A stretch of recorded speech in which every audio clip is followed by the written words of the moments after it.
Hello student, welcome back to my YouTube channel Shubham lecturer में आपका बहुत बहुत स्वागत है। मैं नरेंद्र सर। आज 12th केमिस्ट्री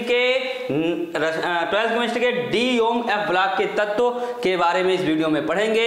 जो क्या नाम है, डी ब्लॉक में आपको इलेक्ट्रॉनिक विन्यास, डी ब्लॉक कैसे आता है, डी ब्लॉक कौन कौन होते हैं, कौन कौन से एलिमेंट होते हैं, इसके बारे में बताया जाएगा, इनके गुणों के बारे में बताया जाएगा।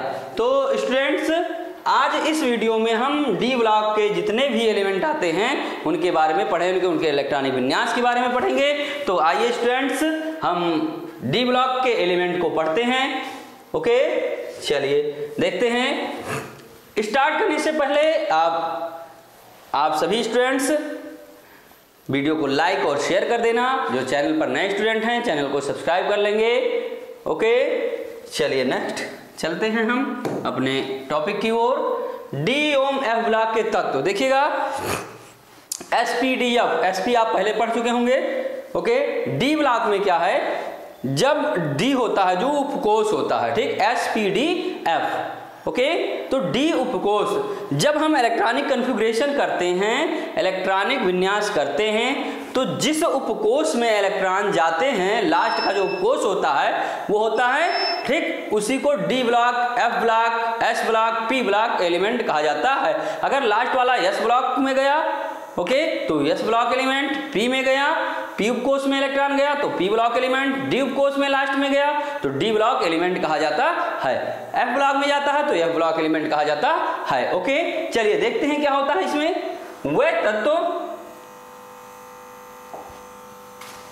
वे तत्व जिनमें डी उपकोष n-1 डी उपकोष आंशिक रूप से पूर्ण होते हैं, मतलब पूर्णतया भरे नहीं होते हैं। जैसे डी ब्लॉक में देखिएगा, डी उपकोष में 5 ऑर्बिटल, ठीक, अब ये आंशिक रूप से भरे होते हैं, पूर्णतया भरे नहीं होते। जैसे या तो 1 रहेंगे या फिर 2 रहेंगे या फिर 3 रहेंगे या फिर 4 रहेंगे, ठीक, या फिर 5 रहेंगे। ओके, क्या रहेंगे, 5 रहेंगे। ये आंशिक रूप से भरे होते हैं, मतलब 10 के 10 इलेक्ट्रॉन इसमें भरे नहीं होते। हाँ, ये ऐसे नहीं भरा होता है, ठीक, मतलब खाली जरूर होते हैं ये। ओके, चलिए, आंशिक रूप से पूर्ण होते हैं, डी ब्लॉक के तत्व कहलाते हैं। इसी प्रकार जिन तत्वों में एफ उपकोष n-2 एफ उपकोष आंशिक रूप से भरे होते हैं उन्हें एफ ब्लॉक के तत्व कहते हैं। ठीक, अब n-1 डी और n-2 एफ उपकोष आंशिक रूप से भरे होते हैं, वो एफ ब्लॉक के तत्व कहलाते हैं। डी ब्लॉक के तत्वों को दीर्घाकार आवर्त सारणी में 3 से 12 समूहों में एस तथा पी के तत्वों अथवा नॉर्मल तत्वों के मध्य रखा गया है, अतः इन्हें संक्रमण तत्व भी कहा जाता है। ठीक, जैसे ये आपका सारणी हो जाता है, मान लीजिए छोटी सी सारणी आपको बना कर यहाँ दिखाते हैं। ये क्या है, ये आपकी सारणी है। ओके, क्या है ये, ऐसे सारणी लगभग बनी होती है। ठीक, तो क्या होता है, ये जो S और ये जो P है, ठीक, इन दोनों के बीच में इसी को डी ब्लॉक कहा जाता है। क्या कहा जाता है, डी ब्लॉक एलिमेंट कहे जाते हैं। बीच का ही एलिमेंट क्या होता है, डी ब्लॉक एलिमेंट कहलाता है। चलिए आगे देखते हैं कि मध्य रखा गया था, इन्हें संक्रमण तत्व भी कहते हैं। क्या बोलते हैं, इन्हें ट्रांजिशन एलिमेंट भी कहते हैं। तो हम लोगों ने क्या पढ़ा, डी कोष में यदि इलेक्ट्रॉन जाता है, लास्ट कोष इलेक्ट्रॉनों का डी होता है तो डी ब्लॉक एलिमेंट कहा जाता है। लास्ट इलेक्ट्रॉनों का उपकोष एफ ब्लॉक होता है तो एफ ब्लॉक एलिमेंट कहा जाता है। चलिए आगे देखते हैं नेक्स्ट। ओके, ब्लॉक के तत्वों को आवर्त सारणी में नीचे 2 क्षैतिज पंक्तियों के रूप में रखा गया है। इन श्रेणियों को लैंथेनाइड तथा एक्टेनाइड श्रेणी कहते हैं। क्या बोलते हैं, लैंथेनाइड एंड एक्टेनाइड श्रेणी कहते हैं। क्या बोलेंगे, लैंथेनाइड एंड एक्टेनाइड श्रेणी कहते हैं। तथा इन तत्वों को संयुक्त रूप से आंतरिक संक्रमण तत्व भी कहा जाता है। मतलब जो एस और पी ब्लॉक में है के बीच में है एलिमेंट, उन्हें डी ब्लॉक एलिमेंट या ट्रांजिशन एलिमेंट कहा जाता है। और जो सारणी के नीचे, कहां, सारणी के नीचे पाए जाते हैं, कहां पाए जाते हैं, सारणी के नीचे जो पाए जाते हैं, एक ये और एक ये, इन्हें क्या कहा जाता है, लैंथेनाइड एंड एक्टेनाइड श्रेणी कहा जाता है। क्या कहा जाएगा, लैंथेनाइड एंड एक्टेनाइड श्रेणी कहा जाता है। क्लियर है। चलिए, जिन्हें हम क्या कहते हैं, इनर ट्रांजिशन एलिमेंट। क्या बोलेंगे, इनर ट्रांजिशन एलिमेंट। क्या बोलेंगे, इनर ट्रांजिशन एलिमेंट, आंतरिक संक्रमण तत्व बोलते हैं। चलिए नेक्स्ट, डी ब्लॉक के तत्व या संक्रमण तत्व। अब डी ब्लॉक एलिमेंट्स हम पढ़ते हैं या ट्रांजिशन एलिमेंट, दोनों एक ही बात है, ठीक। अब होता है क्या, उपरोक्त से स्पष्ट है कि डी ब्लॉक के तत्वों में n-1 डी कक्षक अपूर्ण होते हैं। सॉरी, क्या होता है, n-1 डी कक्षक अपूर्ण भरा होता है, ठीक। तो अपूर्ण डी कक्षकों की संख्या के आधार पर डी ब्लॉक के तत्वों को निम्न 4 श्रेणियों में वर्गीकृत किया गया है। अब जो n-डी कक्षक अपूर्ण होते हैं, पूर्णतया भरे नहीं होते हैं, उनके आधार पर इन्हें 4 भागों में डिवाइड किया गया है। कितने भागों में, 4 भागों में डिवाइड किया जाता है, ठीक। देखते हैं वो 4 भाग कौन से हैं। 4 भागों में डिवाइड जो किया गया है, नंबर 1 को देखते हैं हम।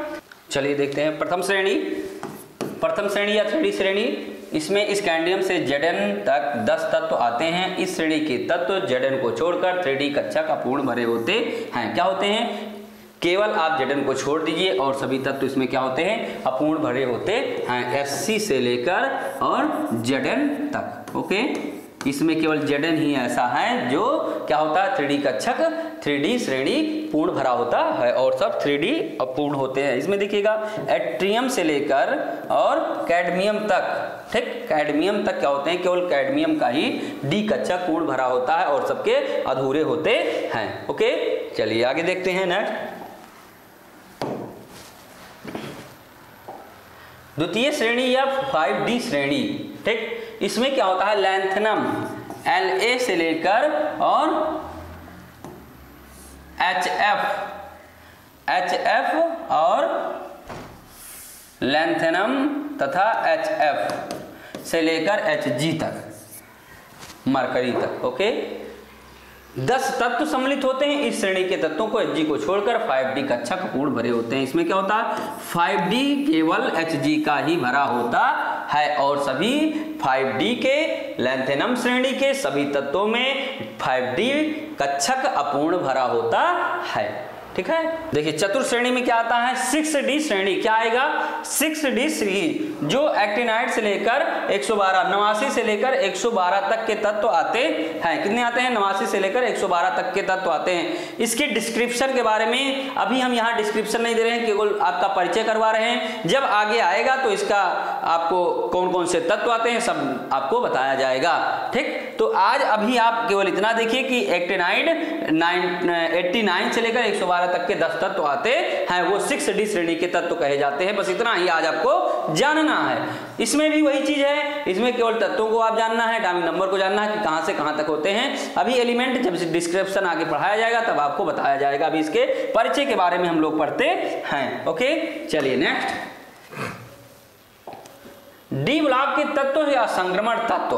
अब देखते हैं इसको, डी ब्लॉक के तत्व या संक्रमण तत्व को हम देखते हैं। वह तत्व जिनमें इलेक्ट्रॉन अंतिम ऊर्जा स्तरों के उपांतिम या अंतिम लिख दो, कोई दिक्कत नहीं, अंतिम स्तरों के डी कक्षकों में भरे जाते हैं, डी ब्लॉक के तत्व कहलाते हैं। ये तत्व तथा पी ब्लॉक के मध्य स्थित होते हैं। ये तत्व यस तथा पी ब्लॉक के मध्य स्थित होते हैं, इसलिए इन्हें संक्रमण तत्व भी कहा जाता है, ठीक। इतनी बात समझ में आ गई, मतलब ये यस और पी ब्लॉक के मध्य होते हैं, इसलिए इन्हें संक्रमण तत्व भी कहते हैं, ट्रांजिशन एलिमेंट भी कहते हैं। नेक्स्ट हमारा है इनके तत्वों के गुणधर्म। संक्रमण तत्वों के गुणधर्म के बारे में अब हम पढ़ेंगे, इसके डिस्क्रिप्शन के बारे में पढ़ते हैं। ओके, क्लियर है। चलिए आगे देखते हैं। इनके गलनांक एस और पी ब्लॉक की धातुओं से अधिक होते हैं। क्या होते हैं, एस और पी ब्लॉक के जितने भी तत्व हैं उनसे इनका गलनांक अधिक होता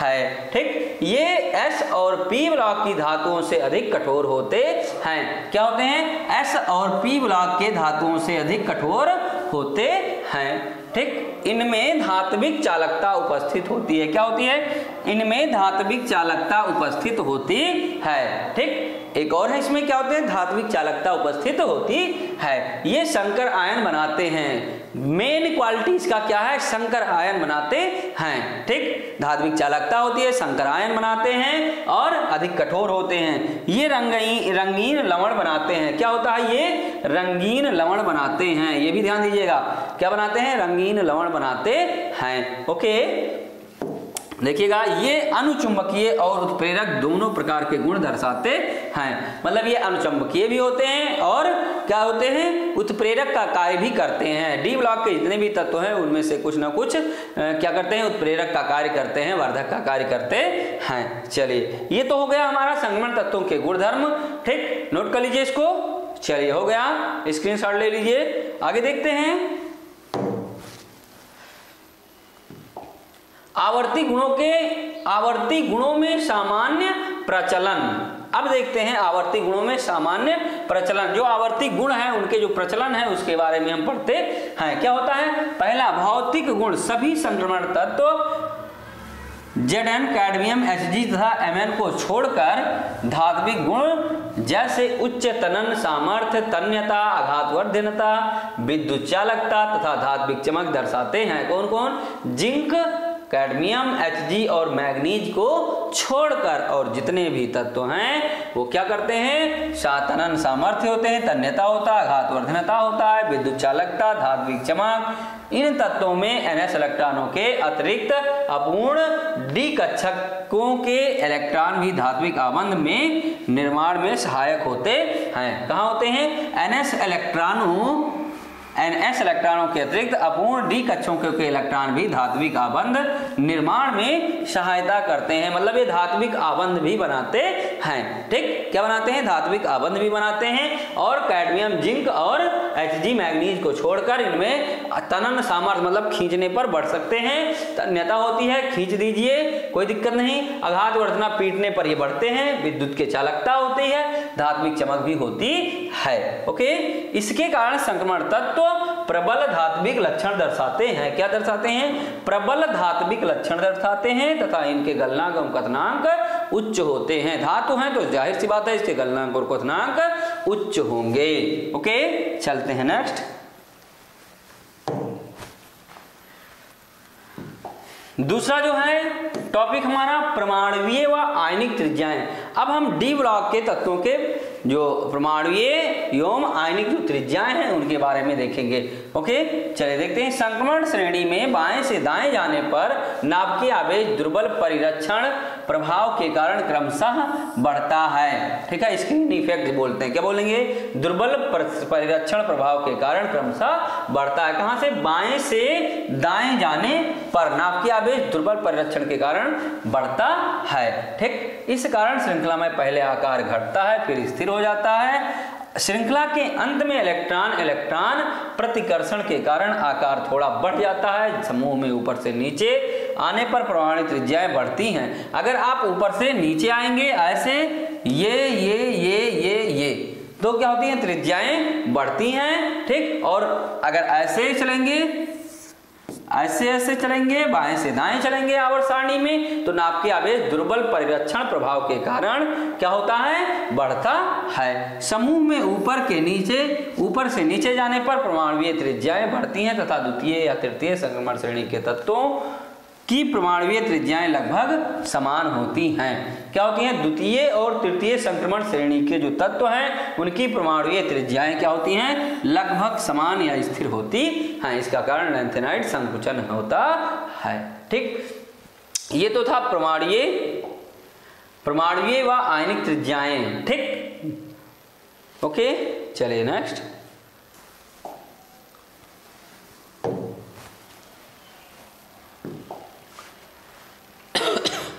परमाणुकरण की एंथैल्पी, परमाणुओं की जो एंथैल्पी होती है उसके बारे में हम देखते हैं। ठीक, संक्रमण तत्वों के कणक एंथैल्पी, कण की एंथैल्पी, संक्रमण तत्वों के कण की एंथैल्पी क्या होती है के मान उच्च होते हैं। संक्रमण धातुओं में अयुग्मित इलेक्ट्रॉनों की संख्या जितनी अधिक होती है होगी, कण की एंथैल्पी का मान, कण की एंथैल्पी का मान उतना ही उच्च होगा। मतलब जितना ज्यादा रिक्त ऑर्बिटल होगा उतना एंथैल्पी की आवश्यकता होती है। ठीक, अयुग्मित इलेक्ट्रॉनों की संख्या बढ़ने से इनमें प्रबल अंतरापरमाणुक अन्योन्य क्रियाएं होती हैं, जिसके प्रमाण स्वरूप इनमें परमाणुओं के मध्य प्रबल आबंध पाए जाते हैं। जब रिक्त डी ऑर्बिटल खाली होते हैं तो दूसरे से वो साझा करके तेजी से प्रबल मध्य आबंध बनाते हैं या बनाने का गुण इनमें पाया जाता है। ओके, चलिए नेक्स्ट।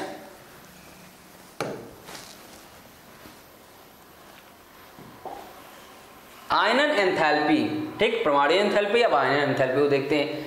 संक्रमण श्रेणी में बाएं से दाएं जाने पर आयनन एंथैल्पी का मान नाभिकीय आवेश में वृद्धि के साथ बढ़ता है। जैसे जैसे नाभिकीय आवेश बढ़ेगा वैसे वैसे आयनन एंथैल्पी भी बढ़ती जाती है। यदि इस वृद्धि में कई छोटे छोटे विभिन्नताएं भी पाई जाती हैं, जब वृद्धि होती है थोड़ा बहुत विभिन्नता भी पाया जाता है। देखिए बहुत डिस्क्रिप्शन में दे दिया गया है इसको। ठीक है, इतना इनको डिस्क्रिप्शन में नहीं होना चाहिए था। अभी Ni को देखते हैं। Ni की प्रथम और द्वितीय आयनन एंथैल्पी का मान Pt की अपेक्षा कम होता है, अतः Ni को Ni2+ में परिवर्तित करने के लिए Pt को Pi2+ में परिवर्तित करने की अपेक्षा कम ऊर्जा की आवश्यकता होती है। मतलब ये कह रहे हैं, ध्यान दीजिएगा, Ni के प्रथम और द्वितीय आयन एंथैल्पी का मान Pt की अपेक्षा कम होता है। जो Ni है प्रथम और द्वितीय आयन एंथैल्पी का मान Pt की अपेक्षा कम होता है, अतः Ni को Ni2 में परिवर्तित करने के लिए Pt को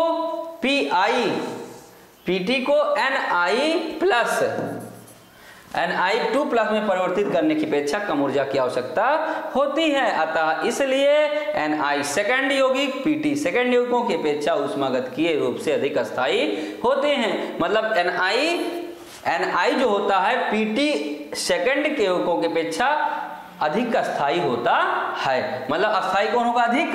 ये निकिल वाला। ठीक, आगे देखिएगा।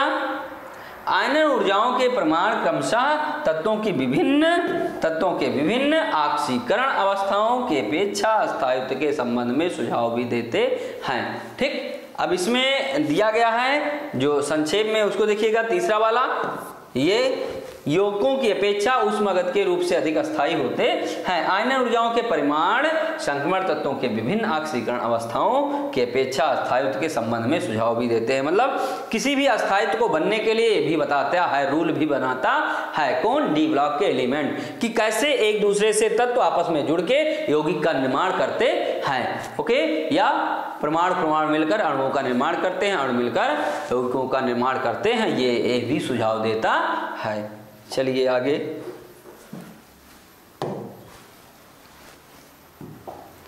परिवर्ती ऑक्सीकरण अवस्था, ये मेन पहचान है डी ब्लॉक एलिमेंट का। क्या है? बहुत ही महत्वपूर्ण पहचान है। डी ब्लॉक के एलिमेंट हमेशा परिवर्ती ऑक्सीकरण अवस्था दिखाते हैं। क्यों? क्योंकि इसमें डी कक्षक अपूर्ण भरा हुआ होता है। NS कक्षक व N-1 डी कक्षकों की ऊर्जा में कम अंतर होने के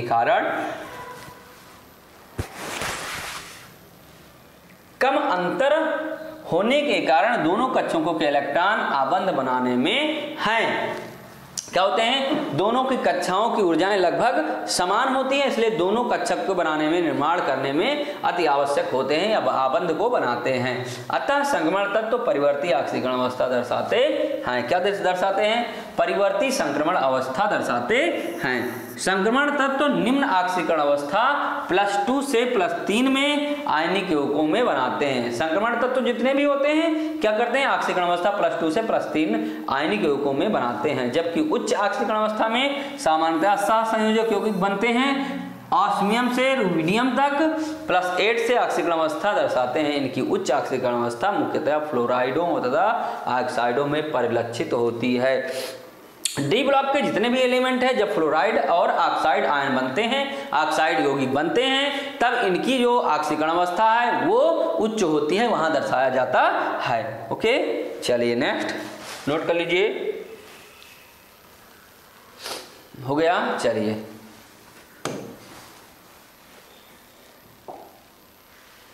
रंगीन आयनों का निर्माण। क्या होता है रंगीन आयन? सबसे मुख्य बात इसमें यह भी है, रंगीन आयन का निर्माण करते हैं। संक्रमण तत्व अथवा धातु आयनों का रंग अपूर्ण डी कक्षकों की उपस्थिति के कारण होता है। क्वेश्चन आता है डी ब्लॉक के एलिमेंट रंगीन आयन का निर्माण करते हैं क्यों? तो उसका सीधा सा आंसर आप यही लिख देंगे। क्या लिखेंगे?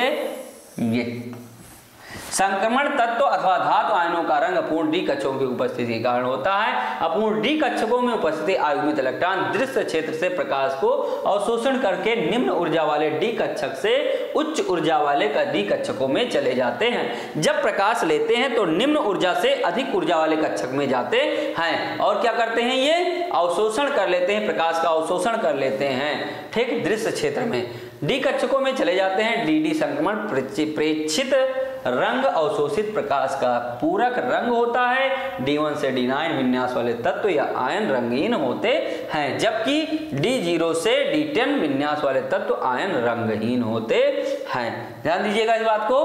क्या होता है? D1 से D9 विन्यास वाले तत्व या आयन रंगीन होते हैं। D1 यदि आता है और D9 के बीच में कोई तत्व है तो क्या होते हैं?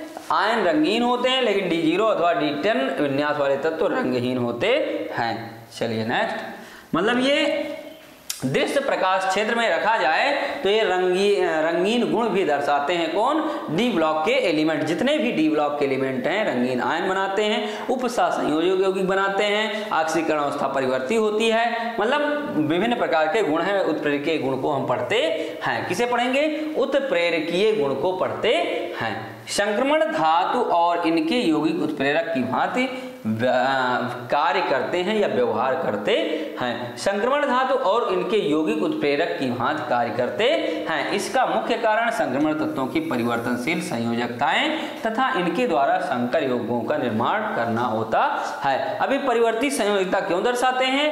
क्योंकि क्या होता है इनमें?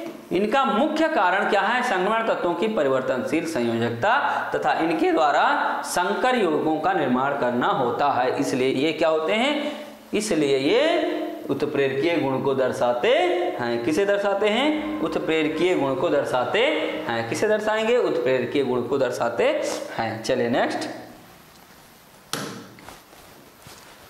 संकुल यौगिक, उपसह संयोजन यौगिक, किसे क्या बोलेंगे? उपसह संयोजन यौगिक या संकुल यौगिक, ठीक, क्या बोलेंगे? संकुल यौगिक, ठीक।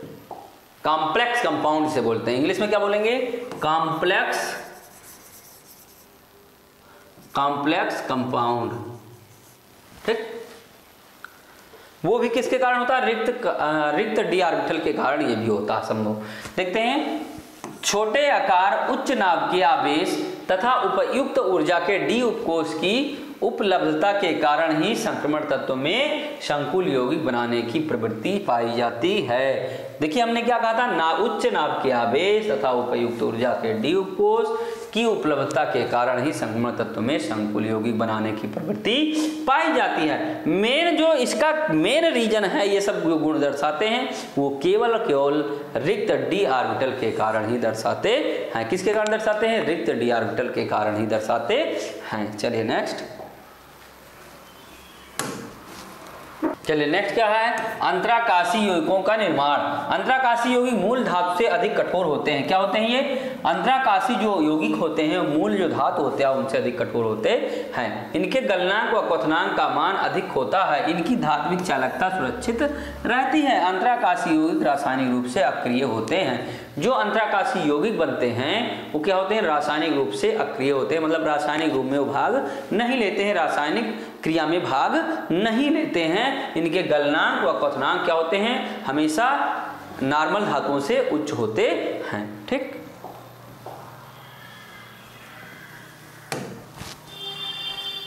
नेक्स्ट देखिएगा। चलिए स्टूडेंट्स, देखते हैं हमारा नेक्स्ट ब्लॉक जो एफ ब्लॉक है। देखते हैं एफ ब्लॉक को हम लोग। ओके, एफ ब्लॉक के तत्व अंतः संक्रमण तत्व कहे जाते हैं। एफ ब्लॉक तत्व कहिए या इनर ट्रांजिशन एलिमेंट कहिए। क्या कहेंगे आप? एफ ब्लॉक एलिमेंट या फिर इनर ट्रांजिशन एलिमेंट। जो संयोजी कोष होता है, ठीक है, वो उसमें उपस्थित इलेक्ट्रॉन जिस उपकोष में जाते हैं, ठीक, यदि वो एफ उपकोष में जा रहे हैं तो क्या हो जाएगा? वो एफ ब्लॉक एलिमेंट कहा जाएगा या फिर इनर ट्रांजिशन एलिमेंट कहा जाता है। ओके, आइए देखते हैं वह तत्व जिनमें अंतिम इलेक्ट्रॉन n-2 f कक्षक में भरा जाता है उन्हें f ब्लॉक के तत्व कहते हैं। क्या होता है? n-2, ध्यान दीजिएगा, n-2 2 से पहले f में भरे जाते हो तो उन्हें f ब्लॉक के तत्व कहते हैं। इन तत्वों के बाह्य 3 कोष अर्थात n-2f, n-1d और ns कक्षक अपूर्ण होते हैं। अतः इन तत्वों का अंतः संक्रमण तत्व भी कहा जाता है। इन तत्वों को क्या कहा जाता है? अंतः संक्रमण तत्व कहा जाता है। मतलब इनके लास्ट 3 कोष होते हैं, ठीक, वो क्या होते हैं? अपूर्ण भरे होते हैं। क्या होते हैं? अपूर्ण भरे होते हैं। ठीक, क्या होते हैं? ये देखिएगा, अपूर्ण भरे होते हैं। ओके, तो वो क्या कहे जाएंगे? इनर ट्रांजिशन एलिमेंट या फिर F ब्लॉक के तत्व। क्या कहे जाएंगे? F ब्लॉक के तत्व। पेयर है। चलिए नेक्स्ट, F ब्लॉक के तत्व में पहला आता है लैंथेनाइड श्रेणी। 2 श्रेणियां होती हैं, लैंथेनाइड एंड एक्टिनाइड। 2 श्रेणियां होती हैं ब्लॉक में, लैंथेनाइड एंड एक्टिनाइड। जो सबसे नीचे होता है, ठीक, जो ये आवर्त सारणी है, ठीक, क्या है ये आवर्त सारणी है, ठीक, ये अब आवर्त सारणी में जो ये नीचे का 2 रो होता है, ठीक, इसी को F ब्लॉक एलिमेंट कहा जाता है। नीचे का जो रो है उसे F ब्लॉक एलिमेंट कहा जाता है। तो F ब्लॉक में पहला आता है, ऊपर वाले को क्या कहा जाता है? लैंथेनाइड श्रेणी। ठीक, क्या होता है? लैंथेनाइड श्रेणी में देखते हैं क्या होता है? लैंथेनाइड तत्वों को 4f श्रेणी अथवा प्रथम आंतरिक संक्रमण श्रेणी तत्व भी कहते हैं। क्या कहा जाता है? इत्मीनान से देखिएगा, स्लो मोशन में, क्या है ये? 4f श्रेणी या प्रथम आंतरिक संक्रमण तत्व कहा जाता है। ठीक, 4f श्रेणी कहा जाता है। अभी हम लोगों ने डी ब्लॉक में पढ़ा था, क्या पढ़ा था? 4d, 5d, 6d श्रेणी, है ना? यहाँ 4f श्रेणी अथवा प्रथम आंतरिक संक्रमण श्रेणी कहा जाता है। इस श्रेणी में अंतिम इलेक्ट्रॉन 4f कक्षक में प्रवेश करता है। इससे श्रेणी में लैंथेनम Z बराबर 57, लैंथेनम La जो एटॉमिक नंबर La जो प्रतीक है लैंथेनम का, Z बराबर एटॉमिक नंबर को Z से डिनोट करते हैं। ठीक, तो Z बराबर 57 के बाद 14 तत्व अर्थात सीरियम, ठीक, सीरियम से ल्यूटीशियम तक 58 से लेकर और ल्यूटीशियम तक आते हैं। मतलब लैंथेनम से लेकर सीरियम और ल्यूटीशियम तक आते हैं। इन्हें सामान्यतया सैनवेनाइड अथवा लैंथेनाइड, ठीक है, लैनेनान, सैनवेनाइड अथवा लैनवेनान अथवा दुर्बल मृदा तत्व भी कहते हैं। इन्हें लैंथेनाइड अथवा लैंथेनाम नाम नियम लैंथेनम 57 से गुणों की अत्यधिक समानता के कारण दिया गया है। मतलब जो ये क्या है? सैनवेनाइड तथा लैनियनान अथवा दुर्लभ मृदा तत्व भी कहा जाता है। इन्हें क्या कहा जाता है? दुर्लभ मृदा तत्व भी कहा जाता है। ध्यान दीजिएगा, दुर्लभ मृदा तत्व भी कहा जाता है। लैंथेनाम नाम दिया गया लैंथेनम से गुणों से अत्यधिक समानता के कारण इनका नाम लैंथेनाइड कहा जाता है या लैंथेनाइड में इनको सम्मिलित किया जाता है। ओके, चलिए नोट कर लीजिए। नेक्स्ट, मतलब इसमें कितने तत्व हैं? 14 तत्व शामिल हैं। कितने तत्व शामिल हैं? 14 तत्व शामिल हैं। ओके, प्राप्त स्थान को देखिएगा। लैंथेनाइड कहां कहां पाया जाता है इसके बारे में बताया जा रहा है। अक्रंस, लैंथेनाइड अत्यंत क्रियाशील होते हैं। क्या होते हैं? अत्यंत क्रियाशील होते हैं, अतः प्रकृति में मुक्त अवस्था में पाए नहीं जाते हैं। इनके मुख्य अयस्क मोनोजाइट, सेराइट एंड आर्थाइट हल्के लैंथेनाइड हैं। गैडोलिनाइट मिश्रित क्षारीय सिलिकेट, जिनोटाइम भारी लैंथेनाइड आदि हैं। मतलब ये इतने क्रियाशील होते हैं कि ये मुक्त अवस्था में नहीं पाए जाते हैं। किसी ना किसी तत्व से ये जुड़कर यौगिक बना लेते हैं और उस अपने अयस्क में पाए जाते, अपने यौगिकों में पाए जाते हैं। ओके, क्लियर है? चलिए नेक्स्ट, अक्रेंस पता चल गया, इत्मीनान से पढ़िएगा। ओके, कोई दिक्कत होगी तो कमेंट बॉक्स में कमेंट कर दीजिएगा। आवर्त सारणी में स्थान, अब देखिएगा मेन क्या है आपका, आवर्त सारणी में इनका स्थान क्या कैसे है। ओके, देखिएगा थोड़ा ये डिस्क्रिप्शन ही है ज्यादा, इसमें डी और एफ में आपको ज्यादातर पढ़ना ही है और थोड़ा बहुत समझना है। ठीक, इसमें रिएक्शन जब आप पढ़ेंगे, जब बनाया जाएगा डी ब्लॉक तत्वों को, ठीक, तो उसमें आपको सिखाया जाएगा। नहीं तो इसमें अभी क्या है, ये लैंग्वेज आपको पढ़ने रहेंगे। ओके, लैंथेनाइड श्रेणी के तत्वों में केवल 4 ही तत्व मेंडलीव के समय में ज्ञात थे। कितने तत्व? 4 तत्व केवल मेंडलीव के समय में ज्ञात थे, जिनमें से 2 तत्वों को तीसरे वर्ग में तथा अन्य 2 को चौथे वर्ग में स्थान दिया गया था। 2 तत्वों को तीसरे वर्ग में, कहाँ? 2 तत्वों को तीसरे वर्ग में, ये देखिएगा, 2 तत्वों को तीसरे वर्ग में तथा अन्य 2 तत्वों को चौथे वर्ग में स्थान दिया गया था, क्योंकि उस समय मेंडलीव का वर्गीकरण परमाणु भार पर आधारित था। कहाँ आधारित था? परमाणु भार पर। ये तो बाद में जब आवर्त सारणी चेंज हुई तो परमाणु क्रमांक के आवर्ती फलन हुआ था, ठीक। पहले क्या था? पहले का जो शुरुआत का आवर्त सारणी बना था, परमाणु भारों के आवर्ती फलन होते थे। भौतिक और रासायनिक गुण क्या होते थे? परमाणु भारों के आवर्ती फलन होते थे। लेकिन बाद में जब आधुनिक आवर्त सारणी का विकास हुआ, ठीक, मोजले ने इसका संशोधन जब किया था, तब ये परमाणु क्रमांक के आवर्ती फलन हुआ था। ओके, चलिए आगे देखिएगा। परंतु धीरे धीरे नए तत्वों की खोज होती गई, जिन्हें लैंथेनाइड श्रेणी में रखा गया। इस प्रकार के श्रेणी में कुल 15 तत्व ज्ञात हैं। लैंथेनम के बाद आने वाले 14 तत्वों की सीजियम से लेकर और ल्यूटिटियम तक, ठीक, ल्यूटीशियम बोलिए या ल्यूटिटियम बोलिए, श्रेणी को लैंथेनाइड श्रेणी कहा जाता है। परंतु आजकल इन 14 तत्वों के साथ लैंथेनम को भी जोड़ दिया गया है तथा लैंथेनम को लैंथेनाइड श्रेणी का तत्व कहा जाता है, श्रेणी का प्रतिनिधित्व करता है। लैंथेनम को लैंथेनम ये होगा, ये लैंथेनम होगा और ये लैंथेनाइड होगा।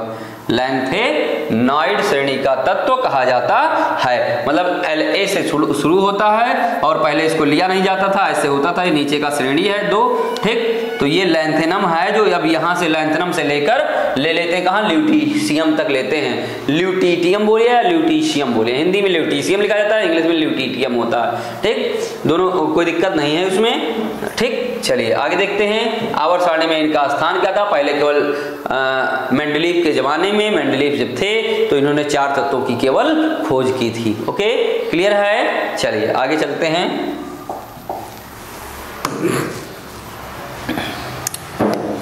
इलेक्ट्रॉनिक विन्यास। लैंथेनाइड श्रेणी के तत्वों, ये क्या है?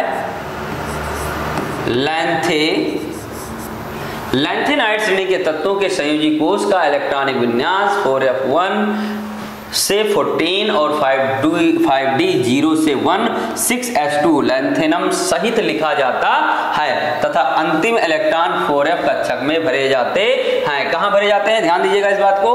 अंतिम जो इलेक्ट्रॉन होते हैं वो कहाँ भरे जाते हैं? 4f कक्षक में भरे जाते हैं और 4f कक्षक में 1 to 14 तक हो सकते हैं। चलिए आगे देखिएगा। लैंथेनम La के संयोजी कोष का इलेक्ट्रॉनिक विन्यास 4f0 5d1 6s2 होता है। मतलब इसका जो इलेक्ट्रॉनिक विन्यास होता है लास्ट में क्या आएगा?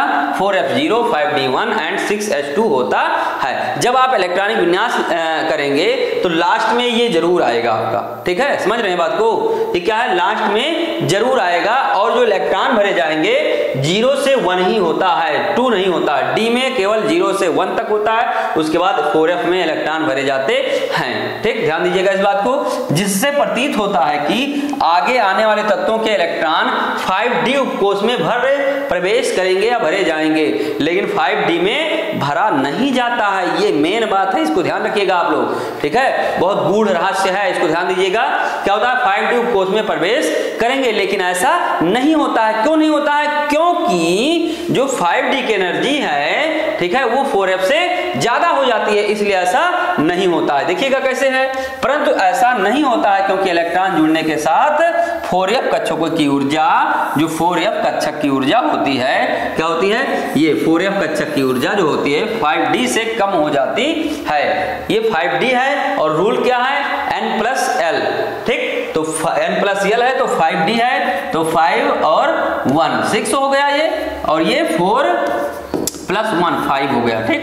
तो इसकी ऊर्जा 4f की कम हो जाती है और जब n+l रूल के अनुसार इसका क्या करते हैं हम, इलेक्ट्रॉनिक विन्यास क्रम से रखते हैं या उस उपकोष को पहले रखते हैं जिसका एनर्जी लेवल कम होता है या N+L रूल को फॉलो करता है। ओके, तो 4f कक्षकों की ऊर्जा 5d से कम हो जाती है। फलस्वरूप आगे के तत्वों में इलेक्ट्रॉन 4f कक्षकों में ही जुड़ते हैं। कहां जुड़ते हैं आगे के इलेक्ट्रॉन? 4f कक्षकों में जुड़ते हैं। गैडोलीनियम और ल्यूटिटियम में अंतिम इलेक्ट्रॉन 5d कक्षक में जुड़ता है। कहां कहां? केवल गैडोलीनियम, Gd और Lu में अंतिम इलेक्ट्रॉन 5d कक्षक में जुड़ता है, ना कि 4f में, क्योंकि इनके 4f कक्षक अर्ध और अपूर्ण भरे क्रमशः 4f7 और 4f14 होने के कारण अस्थायी होते हैं।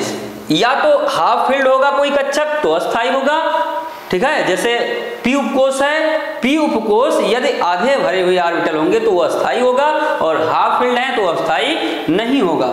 ओके, 4f होने के कारण अस्थायी होते हैं। चलिए देखिएगा एक बार, ये जरूर ध्यान दीजिएगा इन बातों को। 4f कक्षकों की जो ऊर्जा है 5d में 5d से क्या होती है? कम हो जाती है। ये क्वेश्चन आपका आता है कि जब ये 4f 0 है और 5d 1 है तो d में अधिकतम 10 इलेक्ट्रॉन होते हैं, तो पहले इलेक्ट्रॉन d में क्यों नहीं जाता है, f में ही क्यों चला जाता है? क्वेश्चन आता है, इसको ध्यान रखिएगा, ठीक है। तो वो क्यों होता है ऐसा? एनर्जी लेवल इसकी कम हो जाती है। चलिए नेक्स्ट देखिएगा, इलेक्ट्रॉनिक विन्यास देख लीजिए। लैंथेनम 57, देखिएगा ये क्या है? लैंथेनम 57, क्या है ये? लैंथेनम 57, यहां ध्यान दीजिएगा, लैंथेनम 57 ये।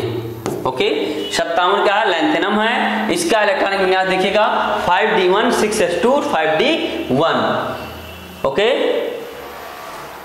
और 4f0। यहां मेन आप देखिएगा, ये ध्यान से, ये ठीक, इसको इधर का अभिमत दीजिएगा Ln क्या है? ये प्लस 2 इलेक्ट्रॉन बाहर निकलता है, ये 2 इलेक्ट्रॉन बाहर निकलता है, वो 2 इलेक्ट्रॉन बाहर निकलता है, तब क्या होता है उसको ना देखिएगा, केवल आप इसको देखिएगा। किसको देखेंगे? केवल आप इसको देखेंगे। लैंथेनम में क्या है? 5d1, यहां देखिएगा 5d1 6s2, ऐसे देख लीजिए 5d1 6s2, ठीक। अब कहा गया था कि इसका जो इलेक्ट्रॉनिक विन्यास होता है 4f1 to 14 तक और 5d 0 से 1 तक, ठीक, और क्या होता है? 6s2 होता है, ठीक, क्या होता है? 6s2। तो उसी रूल को ये फॉलो करेगा। देखिएगा ध्यान से, कैसे? लैंथेनम जो होता है 5d1 और 6x2, लेकिन जब 58 सीरियम का चलेंगे, सीरियम का जब चलते हैं 58 पे, ठीक, 58 पे सीरियम पर चलते हैं CE, तो 4f1 ना कि 5d2 हो गया। ये क्या हुआ? 5d2 नहीं हुआ। क्या हो गया? ये 5d2 नहीं हुआ। ये क्या हो गया? 4f में चला गया इलेक्ट्रॉन और ये 5d1 ही रह गया और ये 6x2 तो है ही। मतलब अब क्या होगा? 5d1 और 6s2। अब क्या होता है? प्रेजियोडियम 59 का देखिएगा Pr 4f3 और 6x2, फिर 4f4 6s2 4p, ऐसे बढ़ते क्रम वाइज चला जाएगा और लास्ट में क्या आ जाएगा?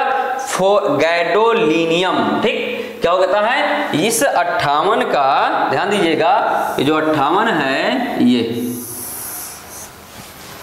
58 में इलेक्ट्रॉन कहां जाते हैं? 5d1 में जाते हैं, और या तो गैडोलीनियम में 4f7 और 5d1, क्योंकि ये 8 नहीं हो सकता है। क्यों नहीं हो सकता है? क्योंकि आधे फिल हो या फिर 4f14 होने चाहिए। कितने होने चाहिए? या तो इसको 4f14 होने चाहिए या तो 4f7। तो ये आधे भरे पूर्णतः अस्थायी होते हैं और फुल फिलअप वाले ऑर्बिटल भी अस्थायी होते हैं, इसलिए इलेक्ट्रॉन 5d1 में जाता है, ठीक, क्लियर है। और ये 6s2 रहेगा ही।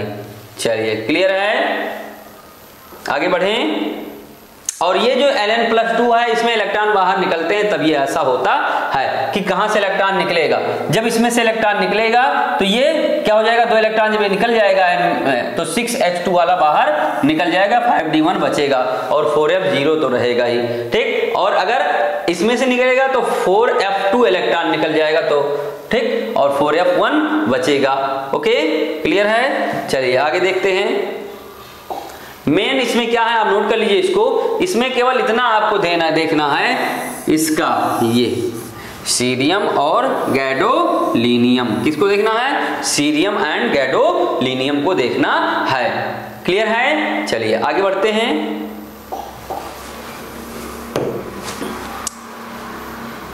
लैंथेनाइड संकुचन देखते हैं।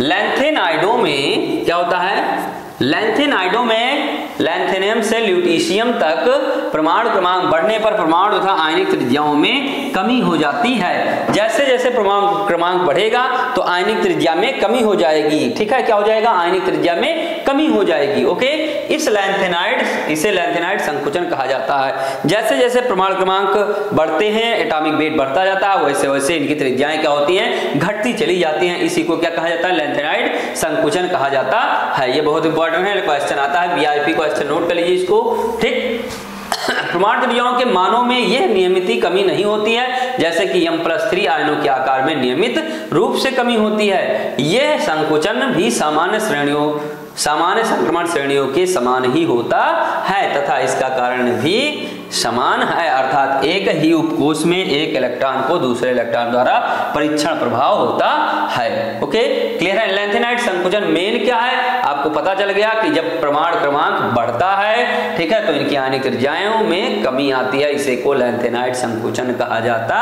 है। ठीक, क्लियर है। चलिए आगे देखिएगा।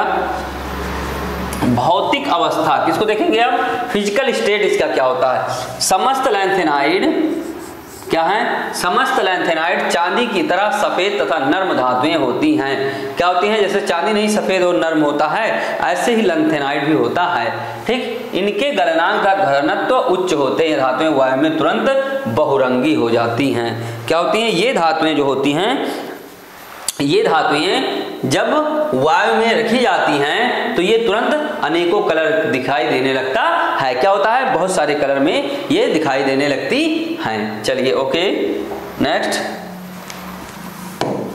इसमें केवल आपको इसी लैंग्वेज को ही पढ़ना, अधिकता से आप इसके बारे में ही पढ़ेंगे। इसके लैंथेनाइड के गुण आ जाता है लिखने के लिए। ठीक है, लैंथेनाइड संकुचन क्या होता है, या क्वेश्चन पूछ लिया जाता है कि इलेक्ट्रॉन 4f में नहीं, 4f में जाते हैं, 5d में क्यों नहीं जाते हैं, ये भी लैंथेनाइड में पूछा जाता है, लैंथेनाइड के गुण में पूछा जाता है। चलिए आगे देखिएगा। घनत्व इसका देख लिए।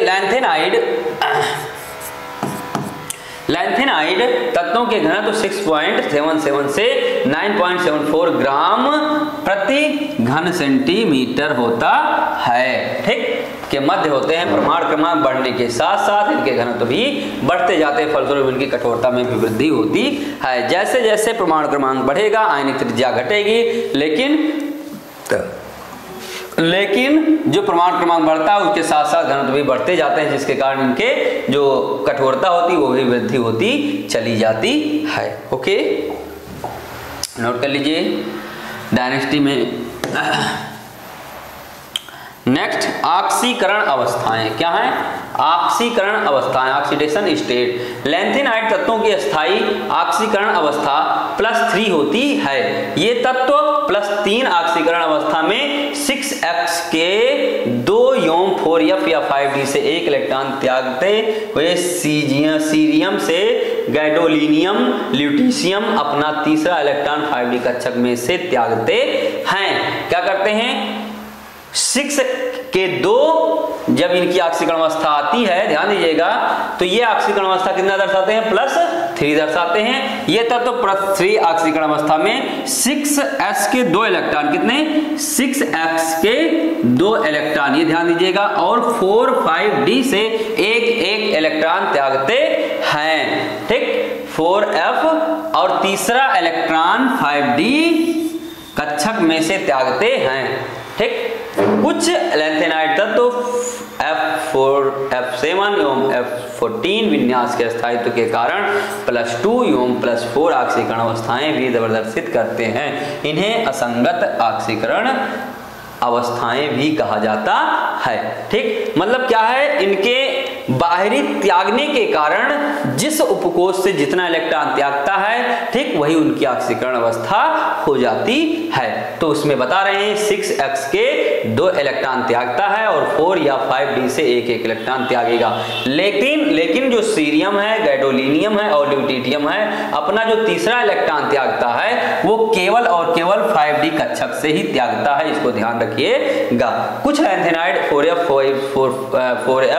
और 4f7 4f14 विन्यास के स्थायित्व के कारण +2 और 4 ऑक्सीकरण अवस्थाएं भी प्रदर्शित करते हैं। इन्हें असंगत ऑक्सीकरण अवस्थाएं भी कहते हैं, ठीक। इनको ध्यान दीजिएगा। जो लैंथेनाइड श्रेणी के होते हैं, ठीक, वो जो अपना इलेक्ट्रॉन त्यागते हैं अधिकता से, ठीक, तो कहां से त्यागते हैं? 6s के 2 इलेक्ट्रॉन और 4f और 5d से एक इलेक्ट्रॉन त्यागता है। लेकिन ये जो 3 तत्व हैं आपके सामने दिख रहे हैं, सीरियम, गैडोलिनियम और ल्यूटीशियम, अपना तीसरा इलेक्ट्रॉन 5d कक्षक में से ही त्यागता है। इस बात को मेन ध्यान रखिएगा। ओके, क्लियर है? आगे बढ़ें। चलिए नेक्स्ट नोट कर लीजिए इसको।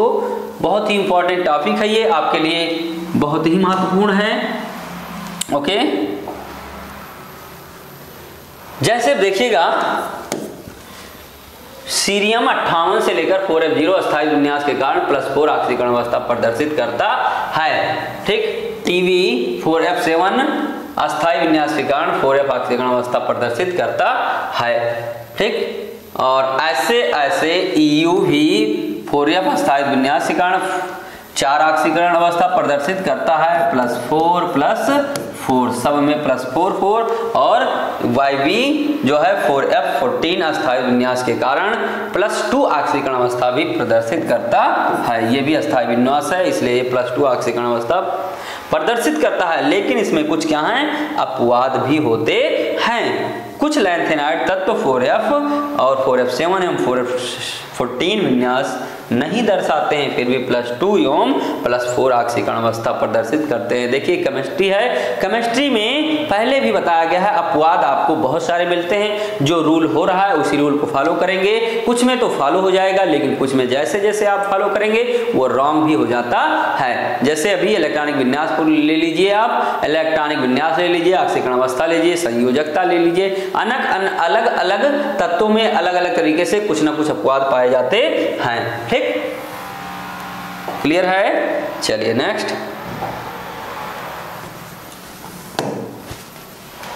ये देख लीजिए सारणी बनी है कि लैंथेनम के कितने होते हैं? La के +3, ठीक, Pr के +3 और 4 दोनों ऑक्सीकरण अवस्था प्रदर्शित करता है। Pm के +2 +3, Eu के +3 +2, ओके, Tb के +3 +4, HO के +3, Tm के +2 +3, Lu के +3 केवल। मतलब ये आपकी सारणी है, सारणी को नोट कर लीजिए और इसको 2-3 बार पढ़िएगा। ये ऑक्सीकरण अवस्था है जो आपको ये बताता है कि कौन सा तत्व कितना इलेक्ट्रॉन त्यागता है, और इलेक्ट्रॉन त्यागने की प्रवृत्ति में ही क्या होता है? ऑक्सीकरण अवस्था निकाला जाता है। जितना इलेक्ट्रॉन त्यागेगा वही उसकी ऑक्सीकरण अवस्था होती है, ठीक। चलिए आगे नेक्स्ट देखते हैं।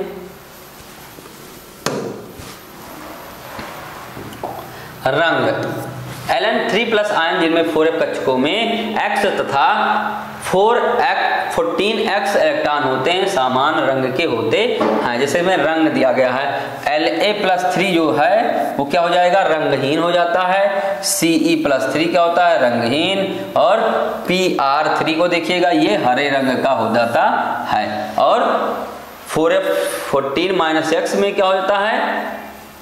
ये भी Tm भी और Pr भी हरा रंग का, ये गुलाबी रंग का, ये गुलाबी, ये पीला, हल्का पीला और रंगहीन कलर का होता है। सारणी आपके सामने बना है, इसको नोट कर लीजिए, स्क्रीनशॉट ले लीजिए। इत्मीनान से बैठकर एक एक अक्षर को देखिए और उसमें पता लगाइए कौन सा तत्व है, कौन किस कलर का होता है, ठीक। क्लियर है? आगे बढ़ते हैं नेक्स्ट।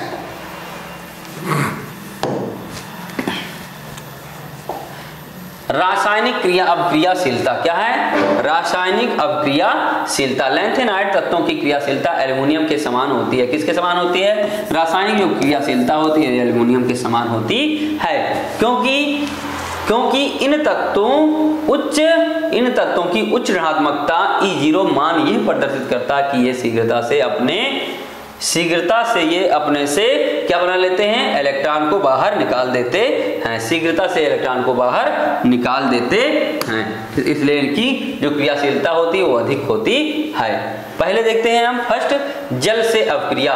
उच्च मानक अपचयन विभव के कारण ये तत्व जल से अपक्रिया करके H2 मुक्त करते हैं। क्या करते हैं, इनका मानक अपचयन विभव क्या होता है, उच्च होता है, इसलिए जल से क्रिया करके क्या बनाते हैं, H2 गैस मुक्त करते हैं। ठंडे जल से अपक्रिया मंद गति से होती है, परंतु गर्म जल से अपक्रिया तीव्र गति से होती है। ओके, क्लियर है, ये जल से अपक्रिया हो जाता है। जैसे फॉर एग्जांपल में देखिएगा, जल से अपक्रिया जब होता है, ठीक, तो क्या हो जाएगा, देखिएगा, मान लीजिए Ln लैंथेनम प्लस H2O क्या हो जाएगा, ये H2 गैस मुक्त करता है। क्या करता है, प्लस H2 गैस मुक्त करता है। ये चीज आपको क्लियर है, पहले से पता है, तो ये हो जाएगा LnOH का होल थ्राइस, ये हो जाएगा लैंथेनम ट्राइहाइड्रोक्साइड। ठीक, अब इसको पूर्णतया बराबर कर दीजिए,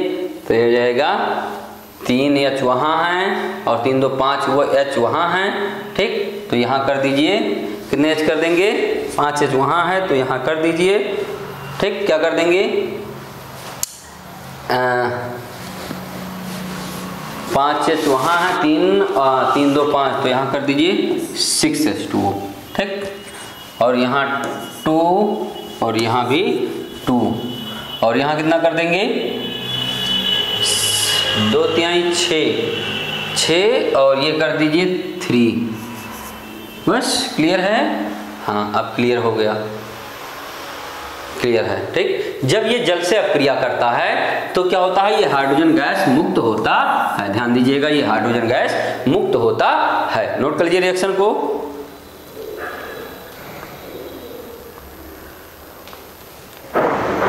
नेक्स्ट देखिएगा, वायु से अपक्रिया। क्या है, वायु से अपक्रिया, ये तत्व वायु की उपस्थिति में ऑक्सीकृत होकर ट्राई ऑक्साइड बनाते हैं, जिससे इनकी चमक कम हो जाती है। जब वायु से क्रिया होती है, जब बाहर वायु में रख दिया जाता है तो ये क्या होती है, इनकी चमक क्या होती है, कम हो जाती है। देखते हैं, La+O2 गिव्स क्या बनेगा, Ln2O3 बनेगा। क्या बनेगा, Ln2O3। तो यहाँ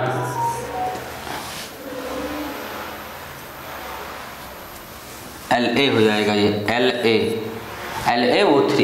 La2O3। ठीक, क्या हो जाएगा, La2O3। तो यहाँ क्या हो जाएगा, La के स्थान पर 2 है तो 2 कर दीजिए और इसे 3 कर दीजिए और इसे 2 कर दीजिए, तो इसे 4L करना पड़ेगा। क्या करने के, 4L। क्लियर है, दोनों तरफ बराबर है, नोट कर लीजिए।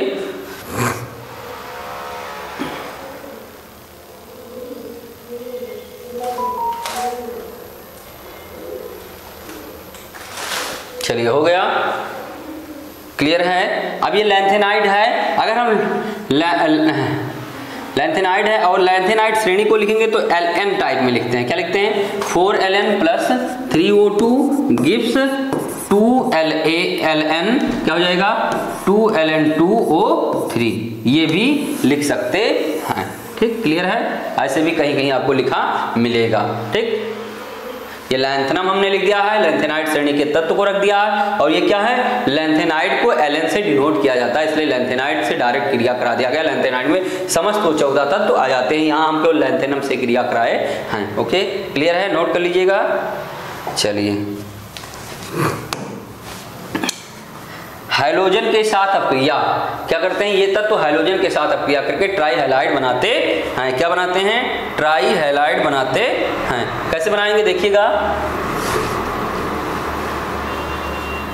ये तत्व मान लीजिए हम लैंथेनाइड श्रेणी को ही लेते हैं, Ln प्लस हाइड्रोजन X ले लेते हैं। क्या हो जाएगा, X लेंगे तो क्या हो जाएगा, X2 ट्राई हैलाइड बनाते हैं तो N लैंथेनम X3 बनाएंगे। ठीक, तो यहाँ अगर हम 3 कर दे रहे हैं तो यहाँ 2 कर देंगे, यहाँ 2 कर देंगे, ये बन जाता है ट्राई हैलाइड। ओके, तो हाइड्रोजन के साथ क्रिया करेगा तो ट्राई हैलाइड बनता है। अब यहाँ आप एलन के स्थान पर कोई भी लैंथेनाइड श्रेणी के तत्व को रख सकते हैं। नोट कर लीजिए इसको।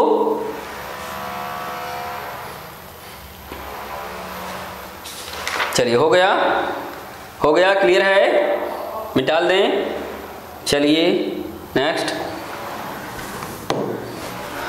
लैंथेनाइड के उपयोग बहुत इंपॉर्टेंट है। लैंथेनाइड के उपयोग 2 नंबर में ये क्वेश्चन आते रहते हैं। कितने नंबर में आते हैं? 2 नंबर में क्वेश्चन आते रहते हैं, इसलिए आपको इसको मिस बिल्कुल भी नहीं करना है। ये चैप्टर में लैंथेनाइड के उपयोग को आपको अत्यधिक मात्रा से लर्न करना है और याद करना है। क्लियर है? चलिए पढ़ते हैं हम लोग। लैंथेनाइडों की मिश्र धातुओं को मिश्र धातु कहा जाता है। क्या कहा जाता है? मिश्र धातु कहा जाता है। इनका उपयोग अपचायक पदार्थ के रूप में किया जाता है। पहला है अपचायक पदार्थ के रूप में किया जाता है। मिश्र धातु में 30 से 35% सीरियम तथा शेष हल्के लैंथेनाइड तत्व होते हैं। ये Al को उच्च ताप सामर्थ्य, Al को उच्च ताप, निकिल को ऑक्सीकरण से प्रतिरोध, तांबे की कठोरता एवं जंग रोधी गुण प्रदान करता है। Mg मिश्र धातु, Mg मिश्र धातु 30% मिश्र धातु 1% जर्कोनियम से जेट इंजन के पुर्जे बनाए जाते हैं। ठीक है, क्या करते हैं? मिश्र धातु और जर्कोनियम 1% अगर मिला दिया जाता है तो इंजन के पुर्जे, जेट इंजन के पुर्जे बनाए जाते हैं। चलिए नेक्स्ट नोट करते चलिएगा इसको। नेक्स्ट, लैंथेनाइडों के लवणों का उपयोग लेजर के रूप में किया जाता है। कहाँ किया जाता है? लैंथेनाइडों के लवणों का उपयोग लेजर के रूप में किया जाता है।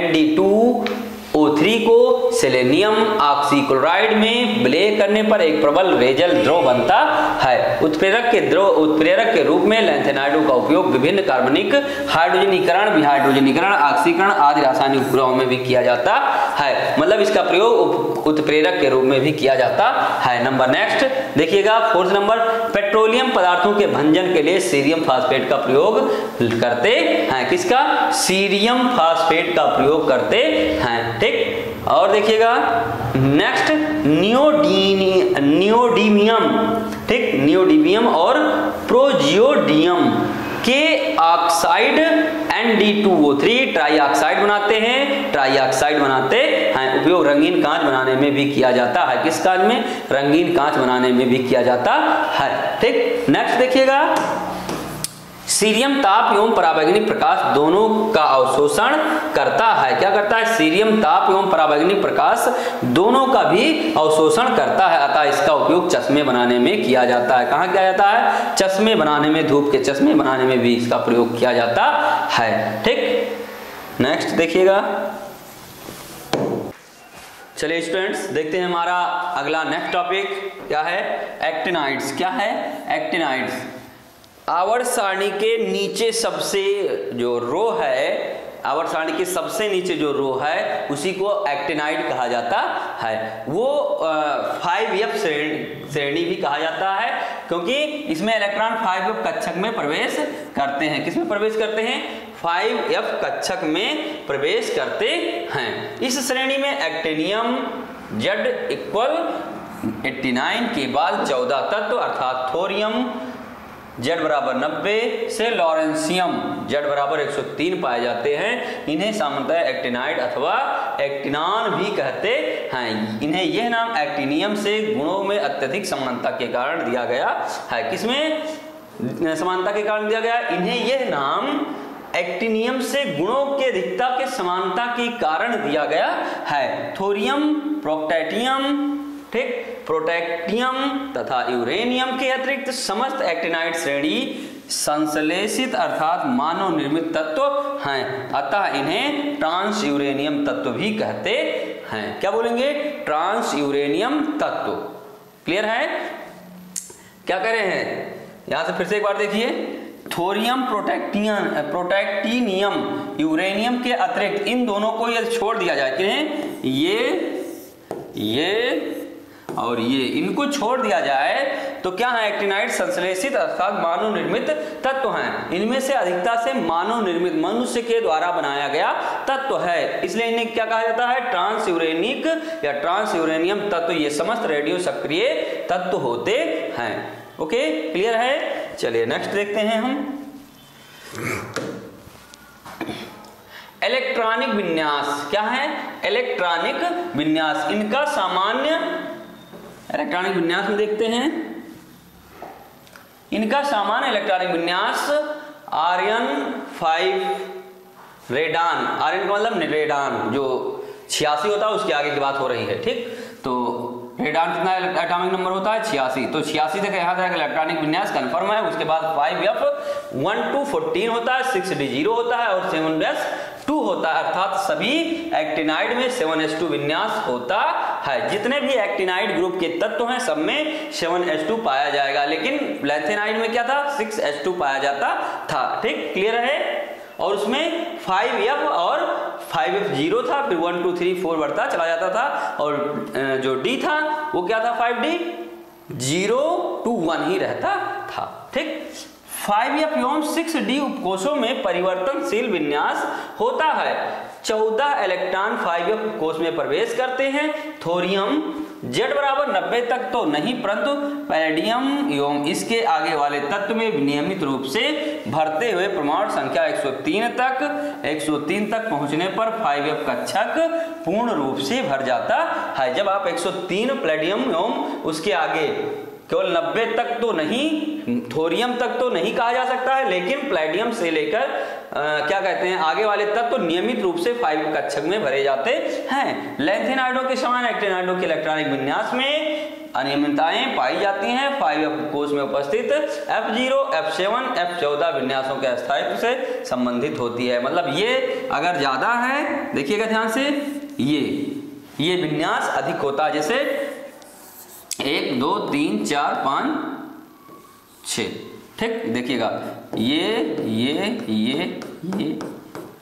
या तो ये फुलफिल्ड होने चाहिए, 3 4 7 7 19 14, f उपकोष में कितने इलेक्ट्रॉन होते हैं? 14, ठीक। तो 1 2 3 4 5 6 7 इलेक्ट्रॉन या तो हाफ फिल्ड होने चाहिए या फिर फुल फिल्ड होने चाहिए या 0 होना चाहिए। यही अस्थायित्व को दर्शाता है। अगर ये यहाँ से कम हो गए, ठीक, एक इलेक्ट्रॉन यहाँ से कम हो जाता है, ये मान लो कम हो गया एक इलेक्ट्रॉन, तो समझ लीजिए क्या हो जाएगा? तो समझ लीजिएगा कि ये स्थायित्व को प्राप्त नहीं करेगा, थोड़ा कम अस्थाई रहेगा, ठीक। बंद बनाने के लिए ज्यादा उतावला रहता है। ओके, क्लियर है? आगे चलते हैं नेक्स्ट। देखिएगा एक्टिनाइडों के इलेक्ट्रॉनिक विन्यास को देखते हैं। क्या है एक्टिनाइडों के इलेक्ट्रॉनिक विन्यास? पहला क्या? परमाणु क्रमांक 89 एक्टिनियम, ठीक। ऐसी रेडान 86 से क्या होता है? 5f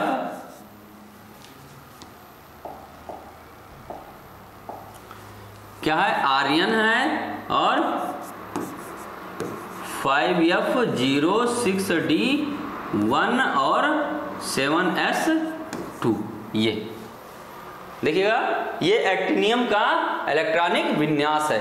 5f0, फिर क्या होगा? d1, फिर क्या होगा? s2, ठीक। और थोरियम का 90 थोरियम, फिर 5f0 6d2 और 7s2, फिर 91 प्रोटैक्टिनियम का होगा क्या? Radon f2। अब ऐसे क्रम से भरते चले जाएंगे, 6d1 ही रहेगा और सारे क्या हैं? क्रम से भरते चले जाएंगे। 5f2 5f3 5f4 5f5 5f6 5f7 5f8 5f9, okay, ऐसे क्रम से भरते चले जाते हैं। ये है इलेक्ट्रॉनिक विन्यास actinium, thorium, protactinium, uranium and neptunium, ठीक। Np का मतलब नेपच्यूनियम, ओके। ये इलेक्ट्रॉनिक विन्यास है। आपको कुछ करना नहीं, जब इसके अंदर बताया जाएगा तो इलेक्ट्रॉनिक विन्यास भी समझाया जाएगा। एक दिन मैं केवल आपको इलेक्ट्रॉनिक विन्यास ही लेकर आऊंगा, ओके। आपको मेन जो ध्यान रखना है, आपको यही लास्ट 3, क्योंकि तीनों ऑर्बिटल लास्ट के तीनों कोष अर्ध भरे हुए होते हैं, हाफ फिल्ड होते हैं, इसलिए मतलब पूर्णतया ये भरे नहीं होते हैं। ये भी खाली, ये भी खाली, ये भी खाली, ठीक। आगे देखते हैं नेक्स्ट।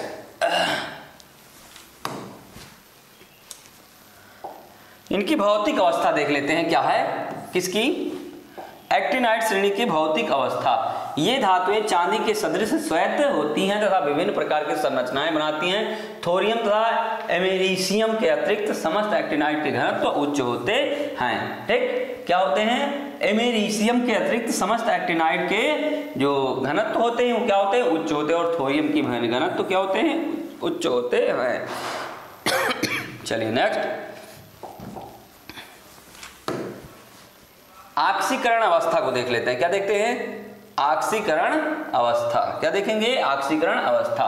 एक्टिनाइड श्रेणी की ऑक्सीकरण अवस्थाओं को परास अधिक होता है। क्या होता है, इनका परास अधिक होता है। आंशिक रूप से इसका कारण क्या है, देखिएगा, आंशिक रूप से इसका कारण 5F 6D तथा 7S अस्त्रों की समतुल्य ऊर्जा है। मतलब इनकी लगभग जो ऊर्जाएं हैं 5F और 6D और 7S की जो ऊर्जाएं हैं क्रमशः लगभग समान दर्शाती हैं, बराबर होती हैं, जिसके कारण इनकी परास अधिक होता है। समतुल्य ऊर्जा एक्टिनाइड सामान्यतया +3 ऑक्सीकरण अवस्था दर्शाता है। कितना दर्शाता है, +3 ऑक्सीकरण अवस्था दर्शाता है। श्रेणी के प्रारंभिक अर्ध भाग वाले तत्व सामान्यतया उच्च ऑक्सीकरण अवस्थाएं प्रदर्शित करते हैं। क्या कहते हैं, प्रारंभिक अर्ध भाग वाले तत्व सामान्यतया उच्च ऑक्सीकरण अवस्थाएं प्रदर्शित करते हैं। जैसे फॉर एग्जांपल में देखिएगा, उच्चतम ऑक्सीकरण अवस्था थोरियम में +4, पैलेडियम में तथा UNP नेप्ट्यूनियम में ऑक्सीकरण अवस्था क्रमशः 5, 6 एंड 7 तक पहुंच जाती है, परंतु बाद के तत्वों में ऑक्सीकरण अवस्थाएं घटती हैं। मतलब कह रहे हैं जैसे उच्चतम ऑक्सीकरण अवस्था इस थोरियम में +4 है और PaUNP में ऑक्सीकरण अवस्थाएं क्रमशः +5, 6 एंड 7 तक पहुंच जाती हैं, लेकिन उसके बाद तत्वों की ऑक्सीकरण अवस्थाएं धीरे धीरे घटने लगती हैं। ओके,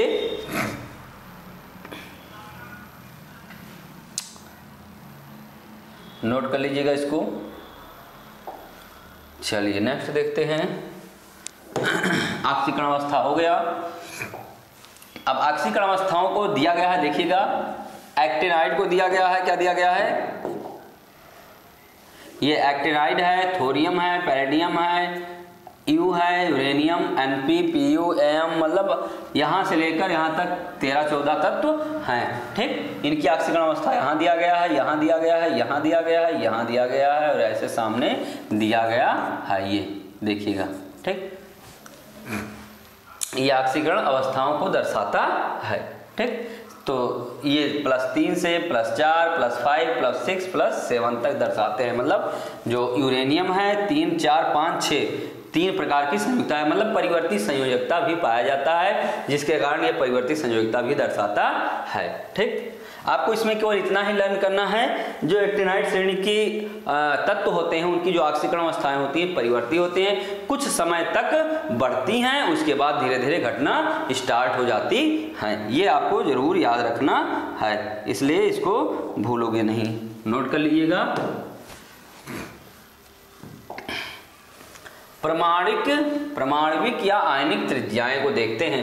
एक्टिनाइड श्रेणी के परमाणु अथवा आयनों के आकार में भी नियमित कमी प्रदर्शित होती है।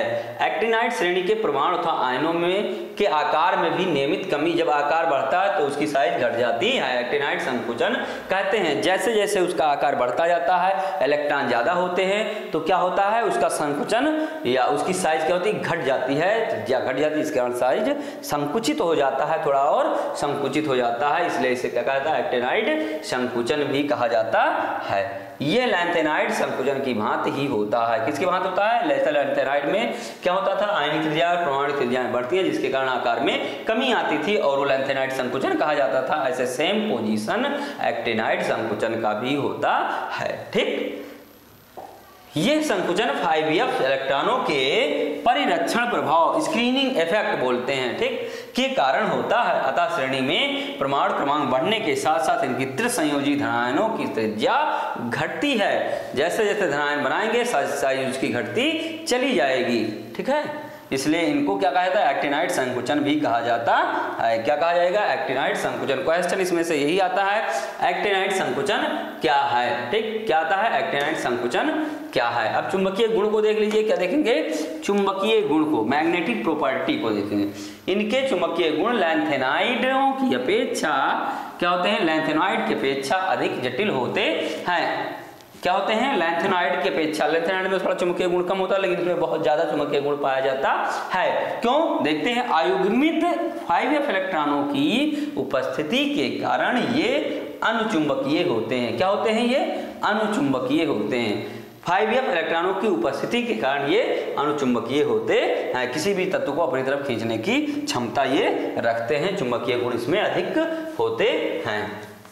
क्या होते हैं, चुंबकीय गुण इसमें अधिक होते हैं। ठीक, रंग को देखते हैं हम, क्या है, निम्न ऊर्जा के F कक्षकों के उच्च ऊर्जा वाले F कक्षकों में F संक्रमण के कारण एक्टिनाइड भी रंगीन होते हैं। क्या होते हैं, ये जो संक्रमण पाया जाता है इसमें, उसके कारण आयन भी रंगीन होते हैं, FF के कारण रंगीन होते हैं। लेकिन जो अस्थायी विन्यास वाले होते हैं वो रंगहीन होते हैं। क्या होते हैं, इनका ऑर्बिटल या कक्षक क्या होता है, पूर्ण भरा हुआ होता है, या फिर हाफ फिल्ड होता है, या कुछ भी नहीं इलेक्ट्रॉन होते, इसलिए इनका विन्यास अस्थायित्व होता है, ये रंगीन होते हैं।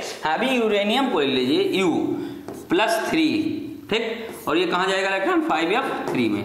ठीक, तो ये क्या होता है, जब 5f3 में जाएगा तो क्या हो जाएगा, लाल कलर का होता है। कैसा होता है, ये लाल कलर का होता है। कितना होता है, लाल कलर का। ओके, और देख लीजिए, Np का देख लीजिए, ठीक, Np+4, Np+3 रहेगा, 4 नहीं, 5f4। ओके, ये देखिएगा, ये किस कलर का हो जाता है, नीला कलर का। F संक्रमण इसमें पाया जाता है, जिसके कारण ये क्या हो जाते हैं, लाल और नीला कलर हो जाते हैं। ओके, क्लियर है। चलिए नेक्स्ट नोट कर लीजिए इसको। आयनन ऊर्जा देखते हैं, आयनन ऊर्जा को, इनकी आयनन ऊर्जा अत्यधिक कम होती है, अतः इनका व्यवहार उच्च धन विद्युतीय होता है। क्या होता है, जो आयनन ऊर्जा इनकी होती है वो अत्यधिक, बहुत कम मात्रा में आयनन ऊर्जा इनकी पाई जाती है। ठीक, मतलब ये मान लीजिए आयनन ऊर्जा में इसमें ना के बराबर होती है। इनका व्यवहार उच्च धन विद्युतीय होता है, फलता ये प्रबल अपचायक की भांति कार्य करते हैं। कैसे होते हैं, प्रबल अपचायक, क्योंकि इनमें क्या होता है, विद्युत मतलब धनायन त्यागने की क्षमता ज्यादा होती है। क्या होती है, धनायनों को त्यागने, मतलब इलेक्ट्रॉनों को त्यागने की क्षमता ज्यादा होती है, इसलिए धनायन बनाने की क्षमता या प्रवृत्ति ज्यादा रखते हैं। ओके, क्लियर है। तो आयनन ऊर्जा इसकी क्या होती है, अत्यधिक कम होती है। चलिए देखते हैं सक्रियता को, देखते हैं रिएक्टिविटी।